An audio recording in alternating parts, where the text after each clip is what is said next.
છોટાઉદેપુરથી આદ્યશક્તિ પદયાત્રા સંઘ અંબાજી જવા રવાના થયો।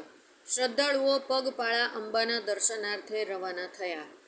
છોટાઉદેપુર નવાપુરા ગોલવાડામાંથી આજરોજ મા આદ્યશક્તિના દર્શનાર્થે છોટાઉદેપુરના માઈ ભક્તો માતાજીના રથ સાથે પગપાળા અંબાજી જવા રવાના થયા હતા।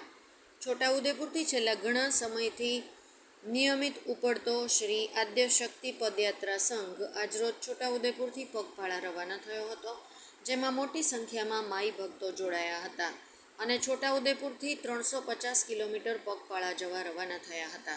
ગામ લોકો દ્વારા વાજતે ગાજતે અને ભારે શ્રદ્ધા અને આસ્થા સાથે આદ્યશક્તિ પદયાત્રા સંઘને અંબાજી તરફ રવાના કરવામાં આવ્યો હતો।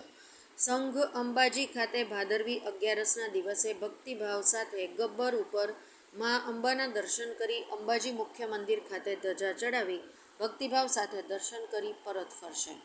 છોટાઉદેપુરથી નીકળતો શ્રી આદ્યશક્તિ પદયાત્રા સંઘ દર વર્ષે અંબાજી જાય છે, જેમાં છોટાઉદેપુરથી અંબાજીના રસ્તામાં આવતા 10 જેટલા ગામોમાં રાત્રિ વિસામો લેવામાં આવે છે અને મા અંબાની આરાધના તથા ગરબા અને ભજનો કરવામાં આવે છે। વખાણવા લાયક વાત તો એ છે કે હાલમાં ઉપાડતા સંઘમાં યુવાન યુવતીઓ પણ જોડાય છે અને આદ્યશક્તિ મા ભગવતીની આરાધના કરે છે। પદયાત્રીઓ બોલ માડી અંબે જય જય જગદંબેના જયઘોષ સાથે અંબાજી તરફ રવાના થયા હતા। મુકેશ પરમાર, નસવાડી। શ્રી આદ્યશક્તિ પગપાળા સંઘ અમે છેલ્લા 11 વર્ષથી સંઘ લઈને જઈએ છીએ છોટાઉદેપુરથી અંબાજી, આશરે 150 જેટલી સંખ્યા લઈને તેમ ધૂમધામથી જઈએ છીએ, તેમ આ વર્ષે પણ અમે ધૂમધામથી જઈ રહ્યા છીએ।